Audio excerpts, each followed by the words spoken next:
Majestic, dramatic, awe-inspiring. These are the bridges that are worldwide icons, as well as engineering marvels. She's beautiful. Each of them broke new ground. The first, the biggest, the longest, and the tallest. I'm Rob Bell, an engineer, and I'm on a global adventure to discover how and why these magnificent structures were built, and to learn about the sweat and the sacrifice that went into their construction. Well, hey! I'm going to take you closer than ever before. Oh, this is magnificent. Inspect them from every conceivable angle. Oh, yeah. And meet the men and women who keep them working round the clock, no matter what. Check this out. These are the world's greatest bridges. New York. 8.5 million people work day and night to make this place richer, brasher, and according to some, greater than any city on Earth. New York has so many world-famous landmarks, but the one I'm here to see for my money has done more than all the others to transform the fortunes of this city. And it's not the Empire State Building. It's not the Statue of Liberty. It's down there. It's the Brooklyn Bridge. Rising 276 feet above the water, it stretches 5,989 feet from end to end. 4 massive cables hold up a suspended central span of 1,595 feet and 6 inches. When the bridge opened in 1883, it was the longest suspension bridge in the world. In fact, there's a strong argument that it's the Brooklyn Bridge that made New York, New York. Today, Brooklyn and Manhattan are just 2 of 5 boroughs that make up the city of New York. But in the 1860s, the city was confined to Manhattan Island. Surrounded by water, it was quickly running out of space. Whereas Brooklyn had plenty of room, but was cut off from the rest of America. So if you lived here in the 19th century, you had a problem. If you wanted to get anywhere in that direction from Brooklyn, you had to try and cross that, the East River. Which is easier said than done. For a start, it's not actually a river. It's a fast-flowing tidal estuary, subject to strong tides, high winds, and sea storms. Its shortest span is over 1,700 feet. Back then, if you wanted to cross it, you had no choice but to go by boat. The Fulton Ferry Terminus, which once stood right here, was the busiest of the 5 landings over here in Brooklyn. It was served by a fleet of 13 small boats, which sailed day and night. And when the service was operating fully, they'd make around 1,000 crossings a day. But when it was too stormy, or too foggy, or too icy even to sail, the service could stop for days on end. It's no wonder the Brooklynites clamoured for a new way to cross. In 1857, a new solution was proposed. A suspension bridge, connecting the 2 cities of Brooklyn and New York. The idea was radical, but not exactly new. The idea of suspending a bridge using ropes or wires over some kind of chasm is an ancient one. And the first ones would have probably looked something very similar to this. A simple catwalk stretched out between the 2 sides of a big drop. It's all very simple, really. And the design principles are clear to see. Now, the part of the bridge that I'm standing on here is called the deck. And the deck hangs from these smaller ropes here called the suspenders. Now, each of these takes a small fraction of the weight of the deck and the weight of me standing on the deck up and into these larger cables here, which run the full length of the bridge. and these are called the main cables. And at each end of the bridge, the main cables are attached or anchored to solid ground, or in this case, a solid tree. The beauty of this design is that it doesn't really matter how big the gap is from one side to the other. If you want to make the bridge longer, you just add more cable, which means it's perfect for crossing a large stretch of water. In theory, there's no limit to its length. In practice, building a workable suspension bridge is complex. If you take this quite crude example, it doesn't take that much from me to get the whole thing wobbling and swaying around quite violently. Now, that's all well and good up here on an adventure course, but it's not so helpful for vehicles carrying heavy cargo. And it's easy to imagine that under too much strain, the cables could eventually snap and leave me tumbling down into the undergrowth. And the first modern suspension bridges did have a nasty habit of falling down. This one in Angers, France, collapsed in 1850, killing 200 soldiers. The cause? Vibrations as they marched across. There were rational explanations for such disasters, and one man understood perfectly what had caused them. The same man who in 1857 proposed building a suspension bridge across the East River. His name? John Augustus Roebling. Roebling was born in Germany in 1806 and trained as an engineer before emigrating to America in 1831.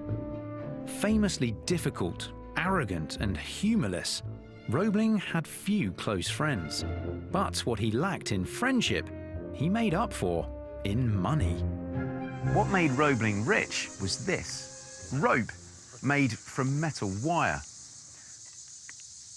And natural rope is pretty strong, look. This piece here can hold more than 7 tons, but it wears out quickly. Look, I can fray this up really easily and tear bits off with my fingers. In the early 1840s, Roebling read about a new wire rope from Germany and decided to start making his own. Stronger, lighter and longer lasting than its natural equivalents, Roebling's rope was a massive hit. Pretty much any industry that needed to pull or hang things was soon doing it with wire rope. The most innovative user of wire rope was Roebling himself. He took this rather mundane product and used it for something quite extraordinary. This is the John A. Roebling Suspension Bridge, opened in 1866. The main span stretches 1,057 feet across the Ohio River between the cities of Cincinnati and Covington. At the time, it was hailed as a truly groundbreaking structure. But Roebling was just getting started. He was convinced that he could use his rope to build bridges at a scale the world had never seen. And he knew just the stretch of water to prove it: the East River between Brooklyn and Manhattan. But he also knew he needed political approval. And that meant dealing with this man, the boss, possibly the most corrupt politician in American history.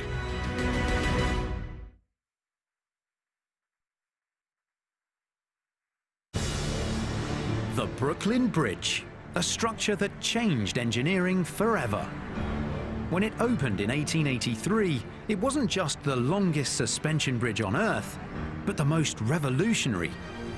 It shattered accepted notions about how long bridges could stretch, what they should look like, and even how they're built.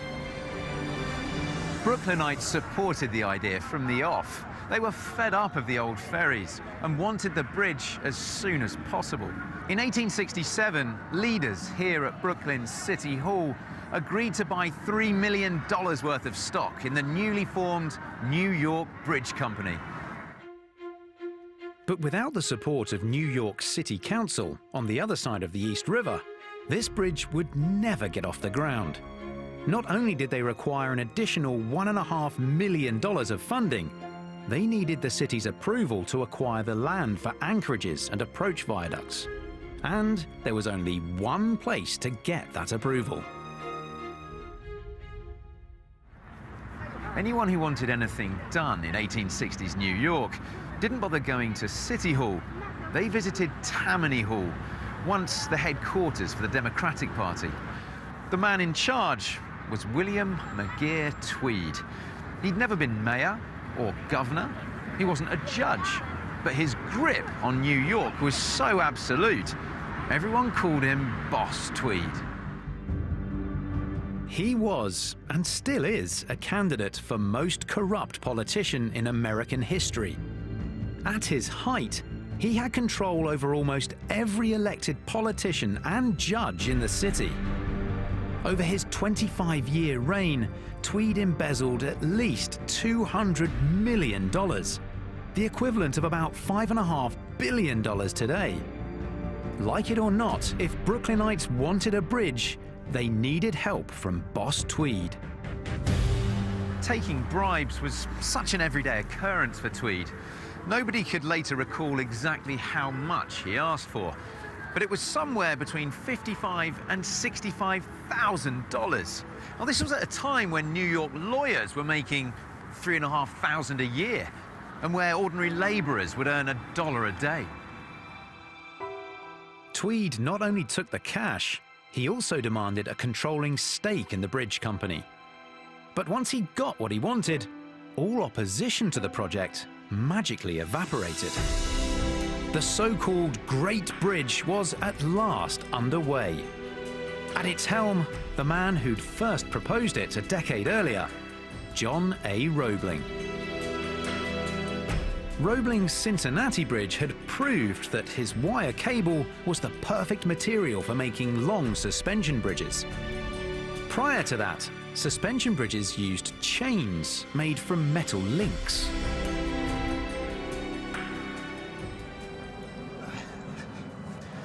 Now, a chain bridge has one potentially fatal flaw.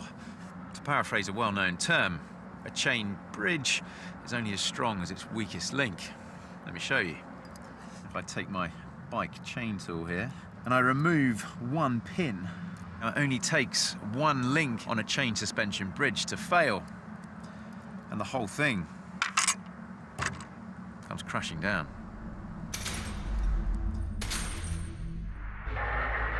But that's not the case with wire rope or cable. This is made by twisting multiple steel threads together to form thin strands. These can then be twisted to form thicker ones. The whole process can be repeated until these cables reach the desired width and strength. Not only can they carry massive loads, but if one, two, or even several threads fail, there are still hundreds of other strands keeping the wire in one piece. This is what Roebling had demonstrated to such great effect with his Cincinnati Bridge. But although strong and impressive, it was nothing compared to his plans for the Brooklyn Bridge. Two gigantic towers would rise 276 feet above the water, supporting four giant 15 3/4-inch cables. Suspenders secured to the cables would support a 5,989-foot deck. Sitting on the bridge would be 5 independent carriageways, 2 for horse and carts, 2 for trains, and 1 for pedestrians. When completed, it would be the longest suspension bridge in the world. It would incorporate all the safety features that Roebling had successfully employed here in Cincinnati. He'd have the same 4 main suspension cables, but this time making them even thicker, 16 inches in diameter. And he planned to stiffen the roadway similarly to here by encasing it within this steel truss, a kind of rigid box that's both light and strong. When someone asked him how long he expected his bridge to last, he simply replied, "Forever." Roebling spent 2 years checking and double-checking every detail personally. Finally, they were ready to start constructing the record-breaking bridge. But then, in 1869, tragedy. On the 28th of June that year, John Roebling was standing right about here on the Fulton ferry landing He was carrying out one last check on the centerline for his new bridge when his leg got caught in a piece of rotten decking. As he tried to pull it free, a ferry crashed into the pier, crushing the chief engineer's foot. His injuries were severe. His doctors had no choice but to amputate his toes. But much worse was to follow. The wound became infected, and within days he became gravely ill. On the 22nd of July, 1869, John Augustus Roebling died. With Roebling gone, the whole venture was in real trouble. He was the only person in the world who'd ever built any bridge anywhere near this scale. And because he took so few people into his confidence, there was no one who fully understood his plans. Well, almost no one. The one man he had trusted was his eldest son, Washington Roebling. He'd been his father's deputy in Cincinnati, but he'd never run a major construction job, let alone the world's biggest bridge project. The bridge company directors had serious doubts about his ability to do it, but there was just no other candidate for the job. So, at the age of 32, Washington became chief engineer, with the whole project resting on his shoulders. Before Washington Roebling could start construction up there was an enormous amount of work to be done right down below.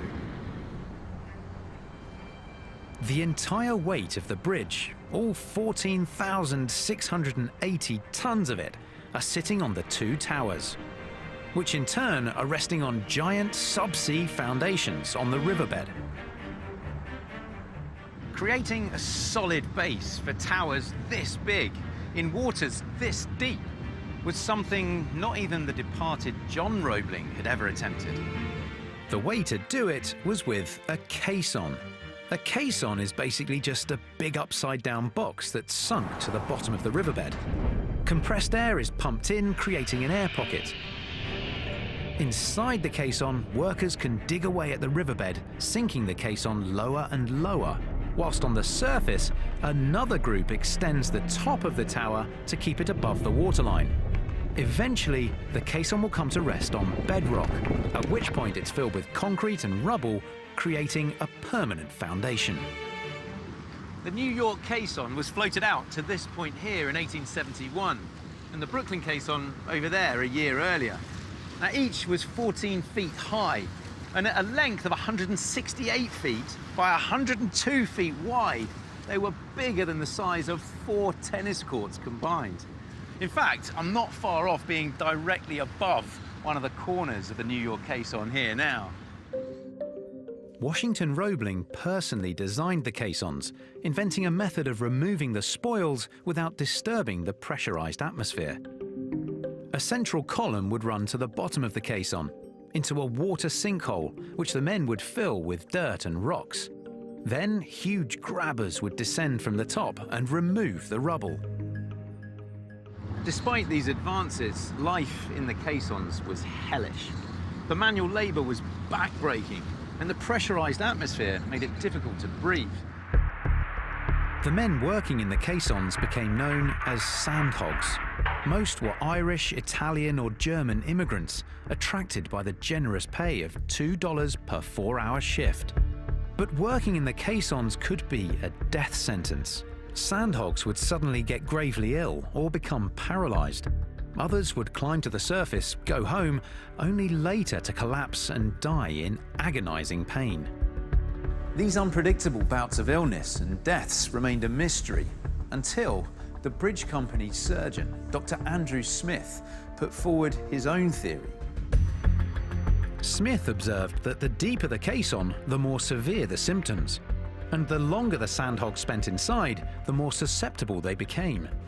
He called the condition caisson disease. Sufferers characteristically bent forward at the hips, doubled over in pain. So the sandhogs started calling it the bends.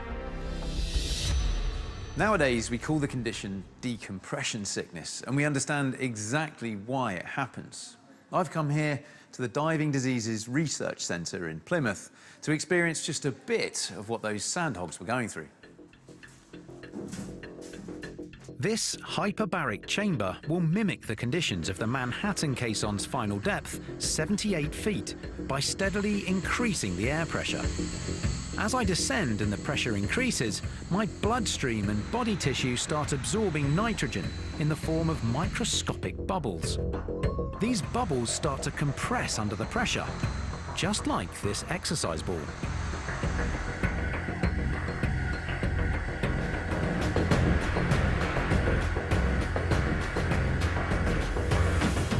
There was so much happening as the pressure built up in here. It's effectively we were descending, getting deeper and deeper. First of all, my voice has gone this very thin, high-pitched, almost like I've been breathing in helium type voice. It's really quite hard to take myself seriously at the moment. I'm just sat here right now. I'm not really doing anything, but it is just a harder existence to be in these high-pressure conditions, these literal high-pressure conditions. Just imagine what it was like for those sandhogs, for the workers digging away at the bottom of the riverbed there in order to try and find that bedrock to build the foundations on. Absolutely horrendous, back-breaking work. But the real problems for the sandhogs started when they returned to the surface. The chamber is now going to decrease the pressure to mimic the effect of travelling upwards. Before we do that, though, I'm just going to blow up this ball here. That's actually quite hard doing that in this pressurised conditions.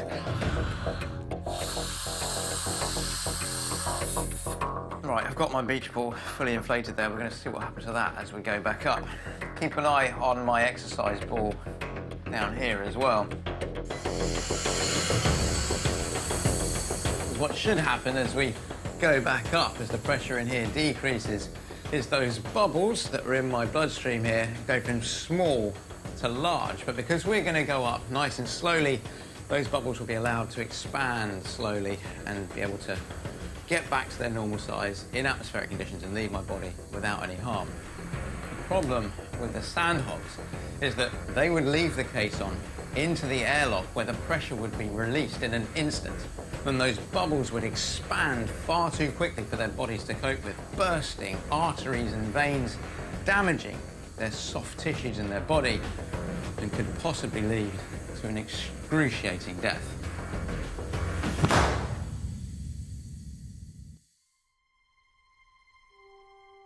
At least 20 men died from the bends. What we don't know is how many others suffered and survived, possibly hundreds. But we do know the name of one victim, Washington Roebling. He had spent months down in the caissons, supervising the building of the towers. But the prolonged effect of working at pressure had a disastrous effect on his body. He became paralyzed. Roebling was taken to his house here on Columbia Heights in Brooklyn. He was unable to leave his bed, and many of his friends and colleagues feared the worst. For the second time in as many years, the chief engineer was at death's door, and the Brooklyn Bridge itself looked dead in the water. We're giving you the chance to head stateside to visit not one, but two of the world's greatest bridges which feature in the series. You and a friend will head to New York for a 3-night stay at Archer Hotel in Manhattan. Whilst there, take a Circle Line cruise sailing under the incredible engineering mammoth, the Brooklyn Bridge. Then jet to San Francisco for a further 2 nights on the doorstep of the Golden Gate Bridge, staying at Cavallo Point Lodge in Sausalito. A visit is the ultimate way to appreciate these architectural giants. So to enter, text BRIDGE to 65515 or call 0904 16 15 577.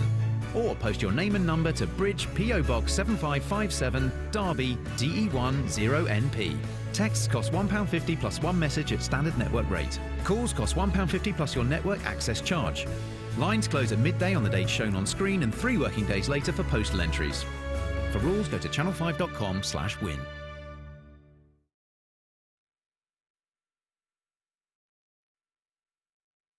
New York, 1872. 3 years after work began on the hugely ambitious Brooklyn Bridge, there remained little to show for it.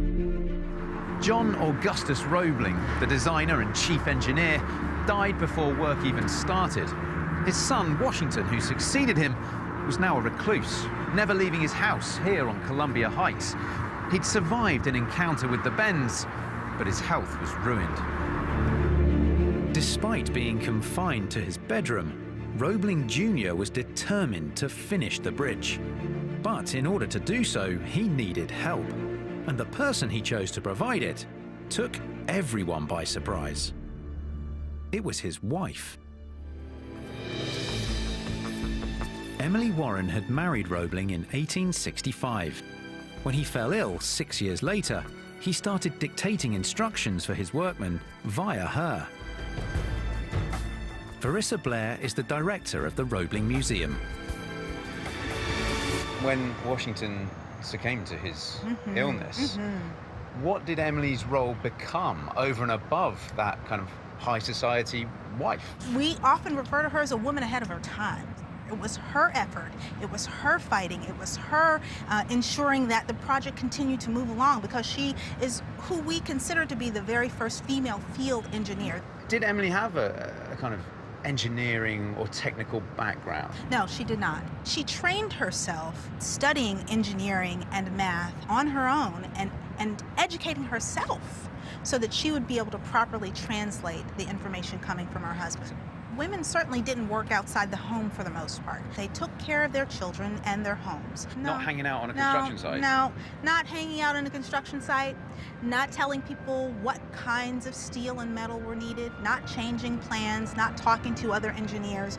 Among the women I know who work in engineering and architecture and design, they really look at Emily as a shero. Emily never received a single cent for her efforts. But without her, the Brooklyn Bridge might never have been finished. In fact, she became such a talented engineer. Many people suspected she, rather than her husband, was the bridge's real driving force. By the spring of 1872, the Brooklyn Tower foundations were complete, and the tower itself had risen about 100 feet above the waterline. To the casual observer, it looked as if the New York Tower hadn't risen at all. But in reality, it was almost as tall under the water as the Brooklyn Tower was above.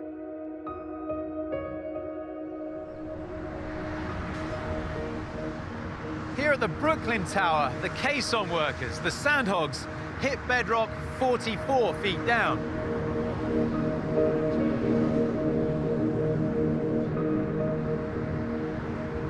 But here on the New York side, the bedrock was 106 feet down. And as the caisson descended, the pressure inside climbed ever higher. Washington and Emily were caught in a terrible dilemma. Keep digging and condemn yet more men to death, or stop and risk leaving the New York Tower on shaky ground, literally. On the 18th of May, 1872, when the New York caisson was still 30 feet from the river's bedrock, the Roeblings decided it was far enough. Washington had calculated that the compacted sand the caisson was resting on would be sufficiently stable. Roebling had no way of knowing that for sure, but his gamble clearly paid off. The foundation for this tower came to rest at 78.5 feet below high water, and it hasn't moved since.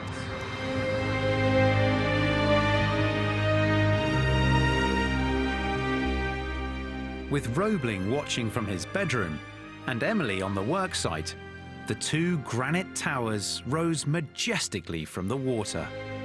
To commuters struggling across the East River by boat, it seemed like the walls of an ancient Gothic cathedral had emerged from the river. The New York Tower was completed just in time for the 4th of July, 1876, which happened to be the USA's 100th birthday. And as a battery of fireworks were set off from the two isolated towers, it looked like New York and Brooklyn would finally get their bridge. With the towers complete, the next phase could begin. In many ways, it was the most magical part of the whole process: erecting the suspension cables. Old John Roebling didn't invent the suspension bridge, nor did he come up with the idea of using cables in them. But what he did invent was an ingenious method for getting those cables from one side of the bridge all the way across to the other side. And he called it spinning. The idea is brilliantly simple. A long reel of wire about the thickness of a pencil lead is attached to a massive weight or anchorage pinning the cable to the ground.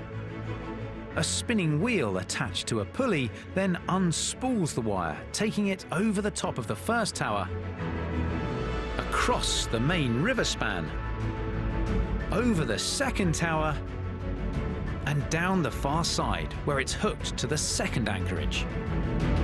This is then looped back and repeated 278 times to form a strand. The process then starts all over again until there are 19 separate strands. Finally, all the strands are themselves bunched together and wrapped in a protective coating to make the main cable. John Roebling had perfected the art of cable spinning here on his bridge over the Ohio River. And now I've been given special permission to see the ends of these cables where they attach to the ground. I'm heading through that little door into the anchorage. Let's have a look. Yeah. Oh, this is brilliant.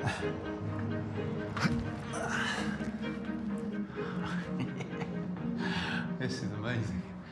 Inside this small cavern here, this is the start of one of the anchorages, and you can see at the top here, that is where the main cable comes into the anchorage, and then it splays out into these constituent bundles of wire, and you can still see all the individual wires within the bundle. And then it connects to the anchorage down this end here. Those bundles of cable come down and they're fixed onto these steel strips with rounded ends here. They're called I-bars because they've got a hole right through the middle. And then what you can't see is that all of that is encased in this thick concrete, and it goes as far back as the anchorage. That's what connects the bridge to the ground. The anchorages keep the cables locked in place, but the weight of the bridge is taken by the towers.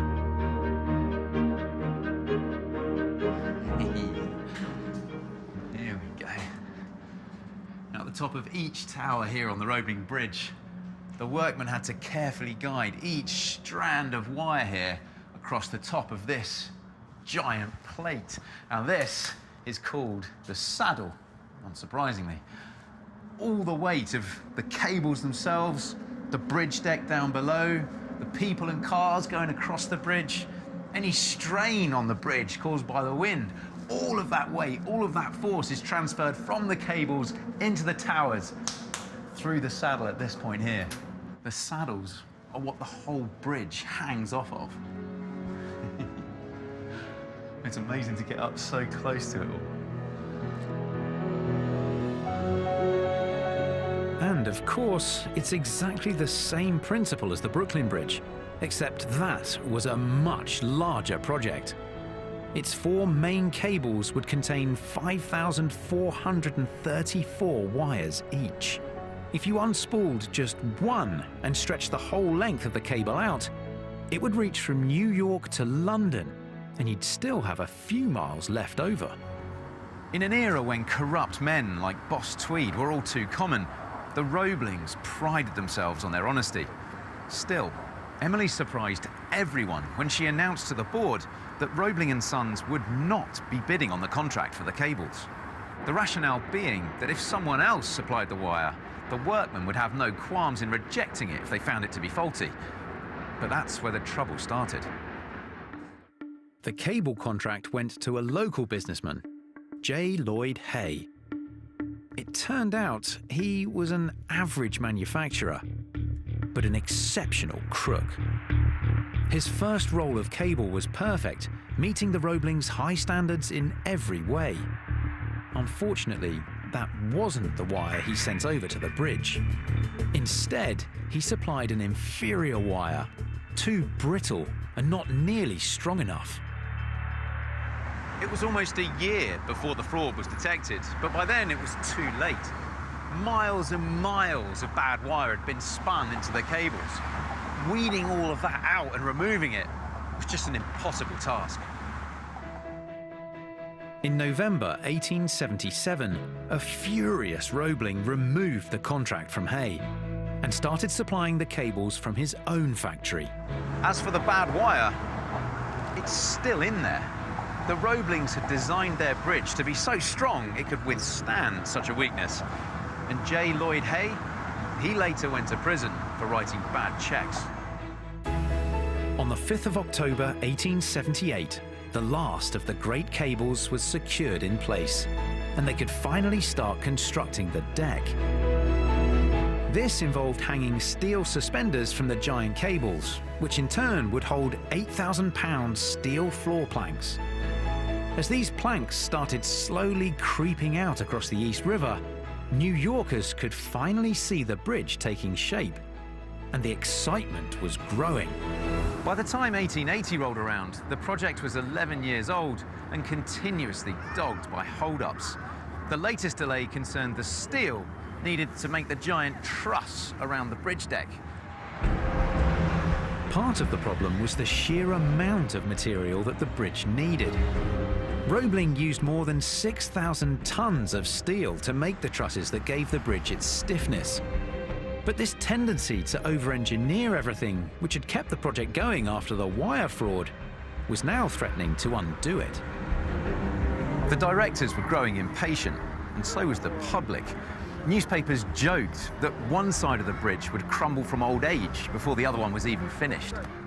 And to make matters worse, Roebling's health was deteriorating. His future and that of his bridge hung in the balance.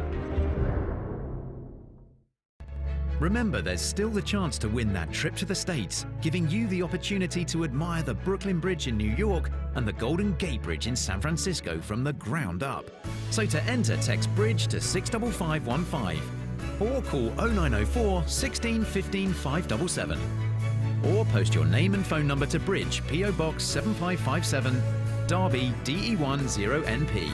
For rules, go to channel5.com/win. Good luck.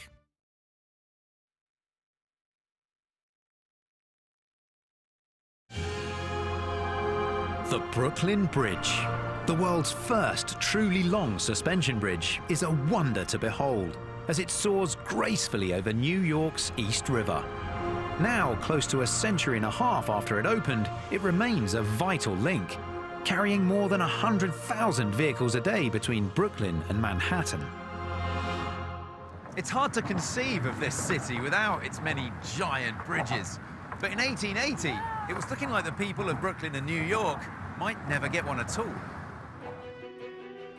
23 years after a bridge was first proposed by John Roebling. 11 years after his son Washington begun construction. And 8 years after his wife Emily had taken over the project and become his link to the outside world. It still wasn't finished. Washington's health had taken a turn for the worse again, so his wife, by now his chief deputy, redoubled her efforts. One by one, she patiently resolved every issue. Delays from contractors, awkward questions from politicians and directors, even potential strikes from the workmen. Her famous charm won them all over in the end. Finally, in April 1883, the Great Bridge was at last finished. And what a sight it was. 5,985 feet long, 85 feet wide, 276 feet and 6 inches tall. The new New York and Brooklyn Bridge was not only the longest suspension bridge in the world, it was also the most expensive. It had cost over $15 million, around $347 million today. But most agreed, it was worth every cent. Opening day was May the 24th, 1883. And the first living thing to cross the bridge that day was a chicken, carried by Emily Roebling as a symbol of victory. The record-breaking bridge was opened with a record-breaking party. The President of the United States himself, Chester Arthur, led the procession. By one estimate, more than 100,000 people crossed the bridge that day. But there were two notable absences. One was Washington Roebling, who, fearing the crowds and excitement would overwhelm him, opted to watch from his bedroom window. The other was William Boss Tweed, the corrupt politician who demanded huge bribes in order for the bridge to be built. His dirty dealings had finally caught up with him, and in 1878, he died in jail, a broken man. Many years later, when Neil Armstrong walked on the moon, a local newspaper interviewed an old woman about all the excitement. It's very interesting, she said, but it's nothing compared to the day they opened the Brooklyn Bridge. When the bridge first opened, a train ran through the middle. Pedestrians could pay a cent to use the walkway, and horse and cart drivers could use the outer lanes for 10 cents. All these tolls were rescinded by 1911, when the New York mayor, William J. Gaynor, declared, "I see no more reason for toll gates on the bridges than for toll gates on Fifth Avenue or Broadway."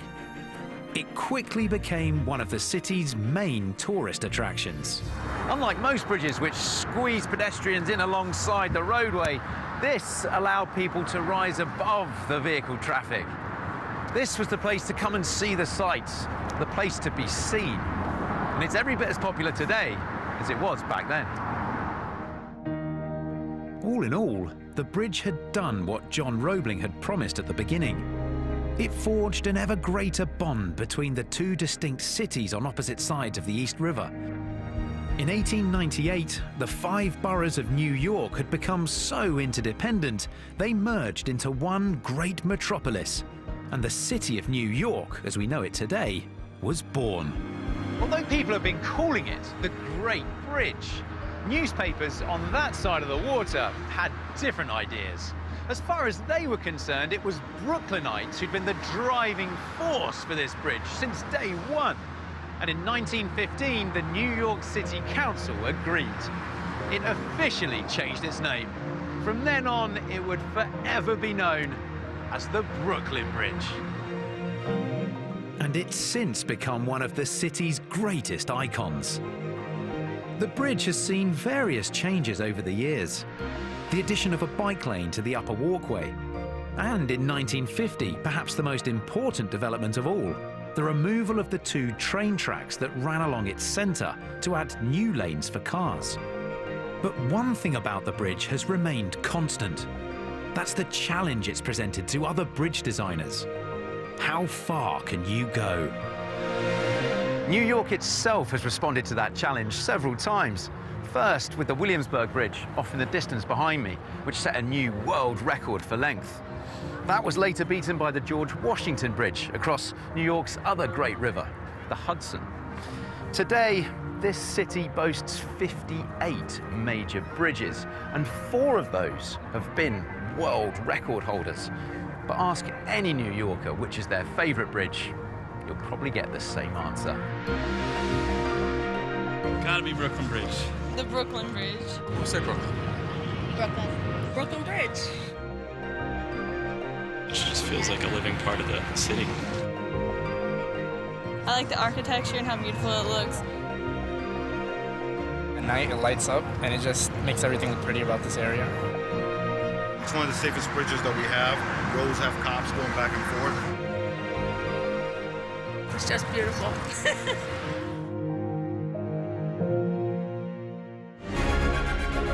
Rob Bell is back next Friday at 8 with new World's Greatest Bridges. Next tonight, new series 8 Days That Made Rome continues with the crucial moment when a young senator made his move on Mark Antony to become the first emperor. Over on 5 USA, Sheriff Walt gets ready to fight back in the season finale of Longmire. Maybe he should get some tips from Octavian.